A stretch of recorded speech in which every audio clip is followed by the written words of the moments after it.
Welcome to On Air with Amber Wynn, where nonprofit leaders learn to fuse passion and commitment with proven business strategies to create long-term funding, impact, and sustainability. And now, here's your host and resident Philanthrepreneur, Amber Wynn.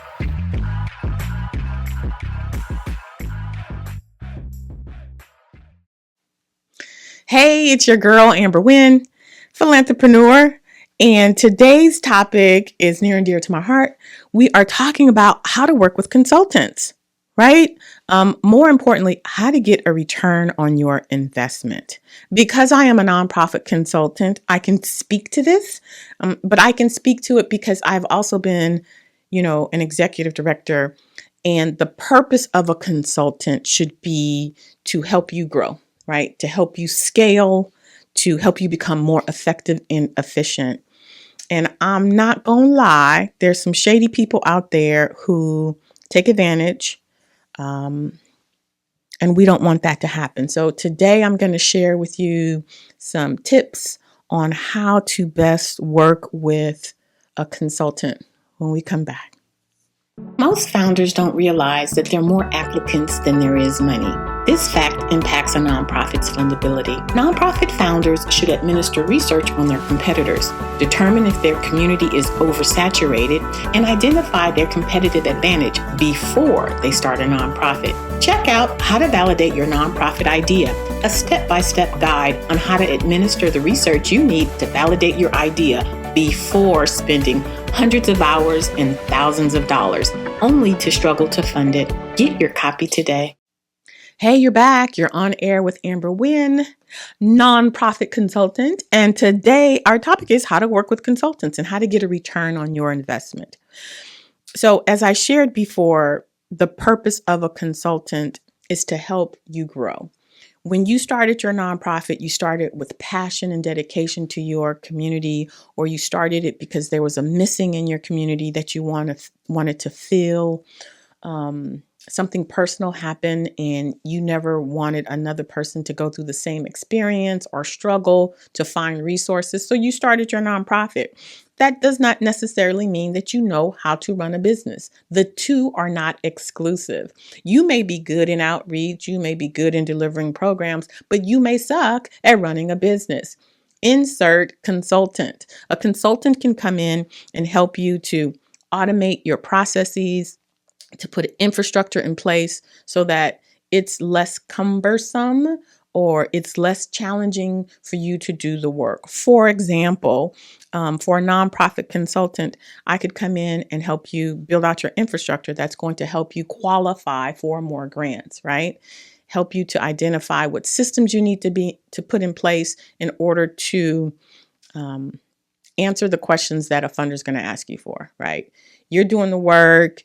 You're focusing on program delivery, and a funder says to you, I need 2 years of financials. And you're like, how do I do that? I would come in and I would say, okay, well, the first thing you need to do is to make sure you have a business banking account, not a personal one, but just your business. You establish that. Then I'll say, okay, what type of work do you do? If you're working with youth, you need to be able to track them, right? Most importantly, you need to be able to track the transactions from the grant. So I'm going to help you identify an accounting software. So the accounting software can produce the profit and loss statements that this funder is asking for. But you also need to be able to create impact reports. How many people did you serve? How often did you serve them? Those are the things that's going to help you to become more effective and more efficient. And because I've been doing it for so long, I can say, well, most of my clients like this software, or, if you don't have the budget, try this one, and then you can evolve into that one. A consultant's job is to help you get to success faster. But here's the thing. There's some shady people out there, more than I'd like to say, but they are out there. And I'm the type of person, if you are not ready for me, I'm not going to take your money. That's just who I am, because it doesn't accomplish my goal.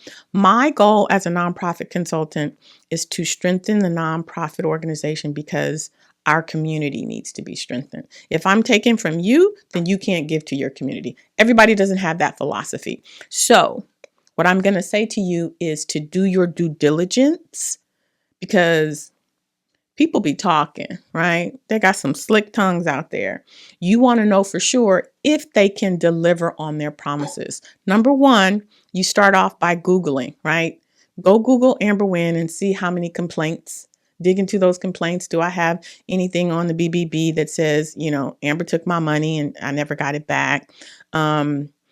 The other thing you want to do is when a consultant says, I've done this, I've that, great. Give me a list of your previous clients so that I can call and verify. Talk to somebody. They could give you their cousins and all that other kind of stuff, but ask them for a list of previous clients so that you can have the conversation. And when you talk to those clients, say, how was your engagement with this consultant? Did they deliver on their promises? Did they, show up regularly? Did they ghost you? Like, you want to know these things, right?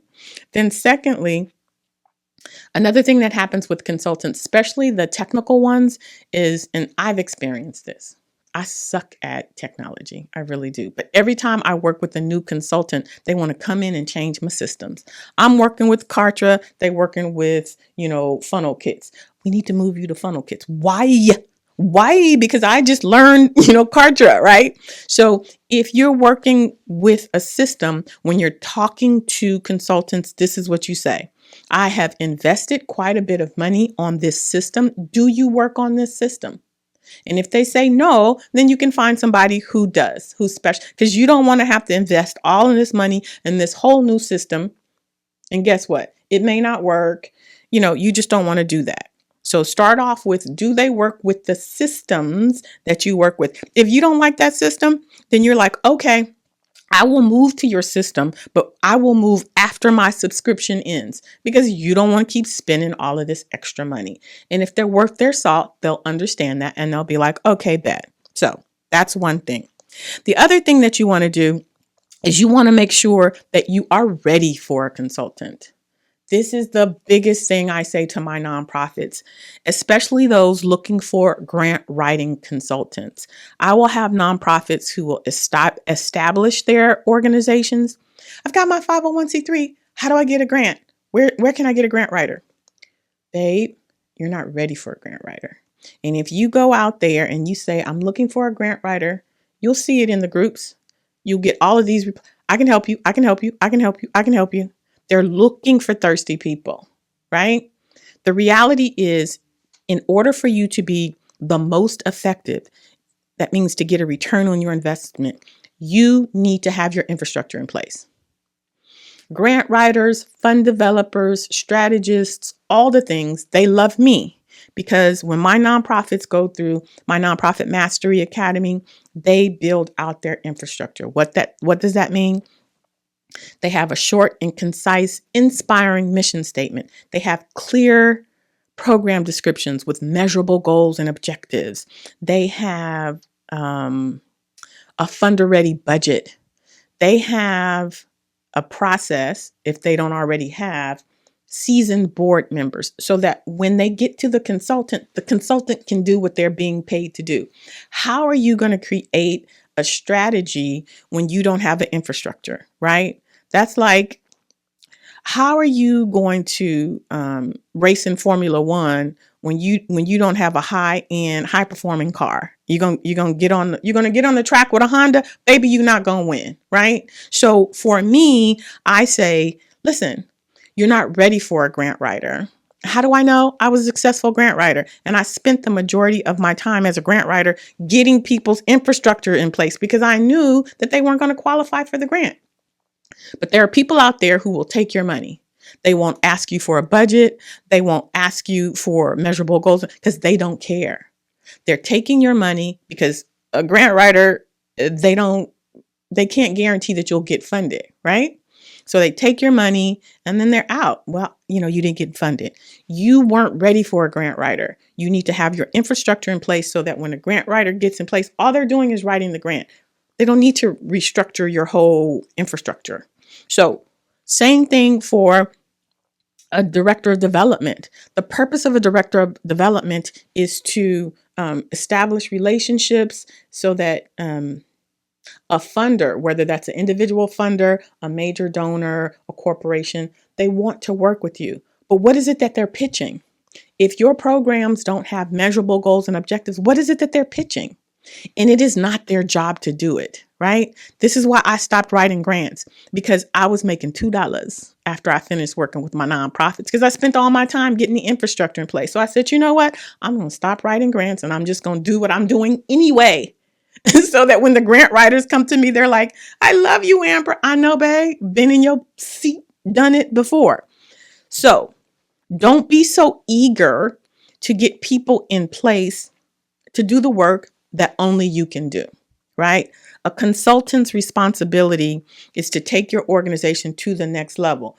But if you're not even on the floor, how can they take you to the next level? And then you want to complain, they took my money, they didn't do this. Yeah, it is your responsibility to first build out your infrastructure.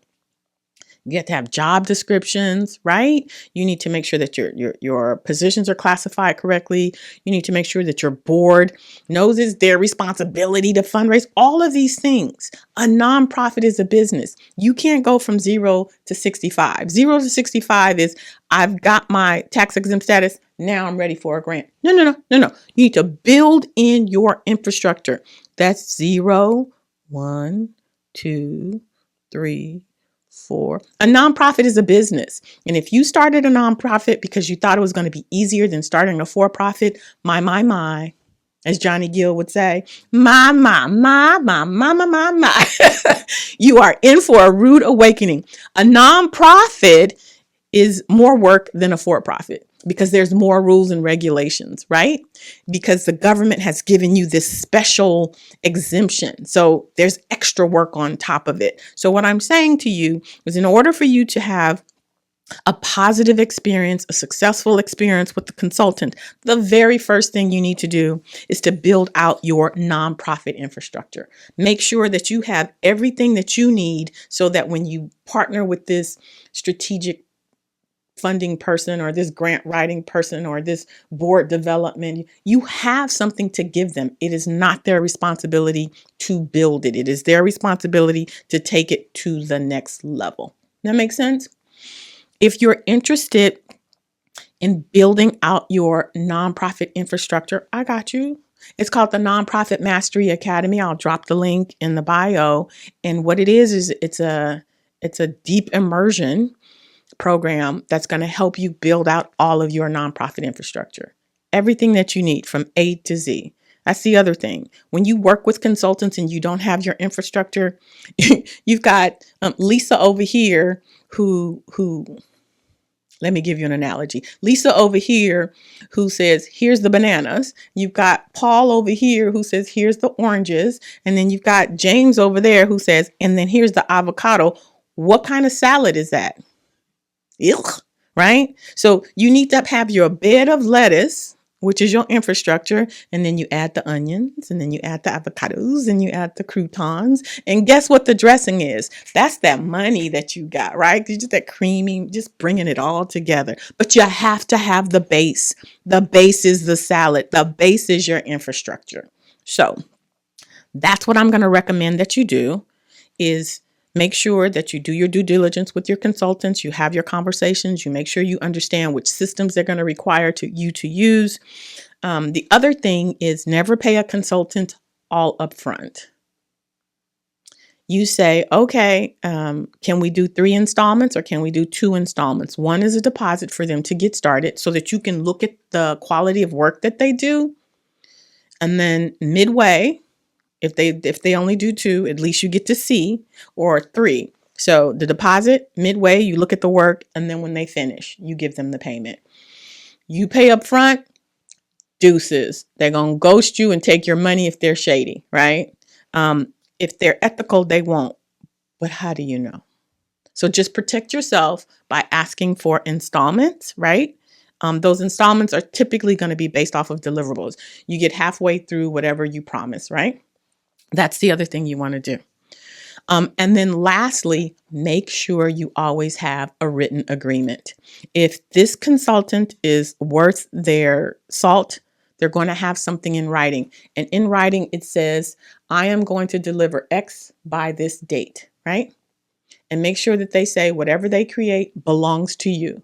They're just doing a service. It's not their content. It's yours. That's what you're paying for. So have a written agreement indicating what they're going to do and when it's going to be done. All right.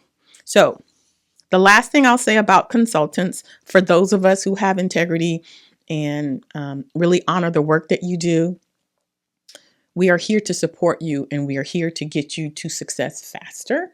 So don't punish us because of what the shady people did, right? Take some ownership of where you were, and then just be more diligent in doing your due diligence. Okay. All right. Wonderful. When we come back, we have Ask Amber, where you get to ask your pressing questions when we come back. Are you looking to leverage your 501c3 tax-exempt status to get products and services donated for an event, silent auction, or to support your programs, but aren't quite sure what to say? Get the Donation Request Letters Toolkit. It provides you with the templates you can customize to fit any request. Eliminate the guesswork of what to say, how to say it, and what to offer potential donors as benefits for their donation. You had no idea you should offer donors something in exchange for their donation, did you? Offering benefits triples your response rate. Plus, the toolkit comes with the donor acknowledgement form template. It's the form you give them after they donate. This toolkit has everything you need for a successful donation request. Order your copy today. You're back with On Air with Amber, and we're at the part of the episode where you get to ask me your pressing questions. Today's question is from Jackie. Jackie's in Carson, and she says, hey, Amber, I'm having issues with two of my staff members. They're not getting along. She says that one of the staff members has been around a long time, so she has seniority. And then the new one is bringing up new ideas, and it's just not the way that we've typically done it. It's not that it's wrong. As a matter of fact, a lot of the ideas are good. It's just not the way that we've always done it. And so she's clashing with the senior employee who is used to doing it the old way. And so she's like, I'm not sure what to do. How would you handle this situation? Baby, I'm going to tell you, you need to lead. You need to lead, right? You're saying that this new employee is bringing in new ideas that you think would really benefit the company. I'm assuming you hired that person because they during the interview or whenever you had the conversation, they demonstrated their ability to help you take the organization to the next level. It is hard to hire good people in the nonprofit sector. So if you have somebody who's excited and bringing in new ideas, then you need to protect them, right? This is not the way we've done it. Yes, and this is why you don't have any money. And this is why you're still stuck in the same situation. What I would recommend you do is to not let them handle it. You need to lead. What does that look like? You're going to have a staff meeting and you're going to say, hey guys, first of all, I want to acknowledge all of my road dogs. Y'all been riding with me from day one. I appreciate you and I honor your loyalty. And it's time that we take this organization to the next level. I'm bringing in new people with new ideas so that we can grow and better serve our community. That's the entryway for your new employee. What we're going to do is try new things. Introduce the employee and say, employee, tell us a little bit about some of the ideas that you have. Once they share their ideas, you can say, and so now we're going to figure out how we can integrate them into our future, because we can't keep doing the same things the same way and expect different outcomes. You need to say that publicly, right? Then you need to pull that person, your senior person, to the side and say, hey, I know this is not how we've normally done this, but we need to grow. If we don't grow, I can't get more money, and then I can't get you raises, and I can't. So I need you to be open, and I need you to support these new ideas. The other thing I would suggest is that you give your senior person a high visibility project so that they don't feel like they're being morphed or forgotten. Give them something where it's high visibility, and it can be something old, or It can be something that's been proposed by this person. The person's going to train them so that they can do it. It doesn't matter. Just give them something high visibility so that they don't feel like they're being overlooked, right? But be very clear with your senior person and say, do not undermine this person. When they make this recommendation, I want you to be supportive. I want you to be loyal to the organization. Don't be messy. Don't be undermining, because we need to move forward. But the bottom line is that you need to lead. This is your responsibility. This is yours to squash. Okay? When we start our nonprofits, we start businesses. And when you start a business, 80% of your work is managing people. It's not even doing the work, y'all. It's managing people and personalities and their baggage and their ego. So this is what you signed up for. Mm-hmm. All right. If you have any questions for Amber Wynn, you can hit me up on any of my socials. I'm on all of them. I'm on Instagram. I'm on LinkedIn. I'm on Facebook. You can go to my website, www.amberwynn.net. I am here for you. I am totally accessible. And I'd love to hear your questions just to make sure that I'm giving you value. We're going to move into the last part of the episode where we're sharing our last part of the episode, speaking with Katherine Matalon. She is a nonprofit consultant like myself, and she focuses on the area of fund development, which is what I would consider myself. I would consider myself a fund developer, not a fundraiser. Fundraising is a part of fund development. Fund development includes strategy. It's how to create relationships, how to create strategy, how to generate multiple streams of revenue, how to reduce costs so that you're not spending from your budget. So it's a broader, bigger scope of creating stability in an organization. So as we wrap up with Katherine, I want you to just think about that, shifting from fundraising to fund development and what that entails. All right. Now, last episode with Katherine.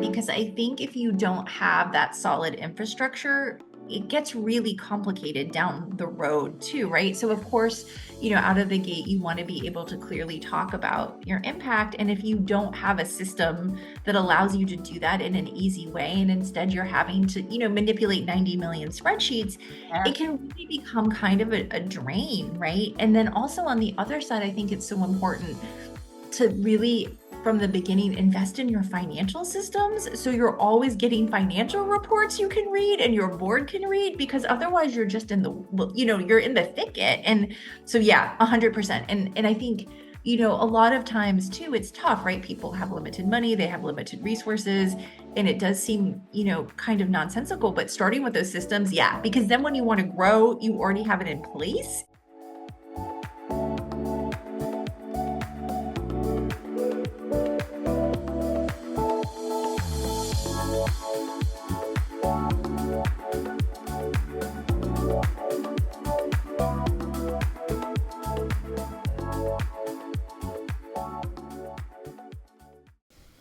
Welcome back. As we wind down this episode of how to work with consultants to get a return on your investment, I want you to consider, if you've been trying to do all the things, I want you to consider how much time you can save by working with the consultants. I have people say to me all the time, I can't afford you. And what I say is, you cannot not afford me, right? If you don't have experience with strategy or fundraising or building out infrastructure, then you are preventing yourself from getting funding, because these are the things that a funder is going to require. If you think you can take a webinar and learn, you still only learn like 20-30% of the actual thing that you need to know. This is how I work with my consultants, because my lane is nonprofits. All things nonprofits. When I started this business, I was just like you, right? I know nonprofits. I didn't know small business and all the things that come with running a small business. I got to what? I got to market, right? So this is how I determine how to work with the consultant. Is it going to cost me more time trying to learn X than it would to invest in a consultant? So my hourly rate is $250, and I sit on a webinar for 4 hours to learn a skill, only to then to try and deliver said whatever, and it still ain't right, y'all. Let's just keep it real. So let's just say I've allocated 8 hours at $250. And I still don't have the outcome that I want. It would make more sense to hire somebody at $50 an hour just to do my social media, because it's cheaper. And while that person is being paid to do my social media, I am doing things to generate revenue. I'm doing outreach to clients so I can bring in more money. I'm delivering, programs, and I don't have to worry about social media. And guess what? It's being done correctly. So that's the barometer. You can't do all things. If you started a nonprofit, you're starting a business, and businesses have business expenses. And if you want to get to success faster, then you need qualified consultants that are going to help you get there. That's all I got for today. I'm just saying, okay? All right.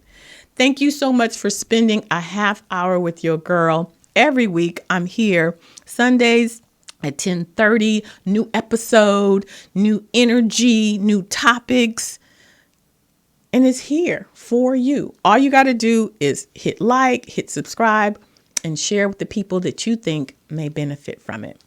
I will see you next week, but until then, take care of yourself like you take care of your community. Thanks for listening. If you enjoyed this episode, subscribe and leave a review on iTunes. Head over to www.amberwynn.net/podcast for the links and resources mentioned in today's podcast. See you next time.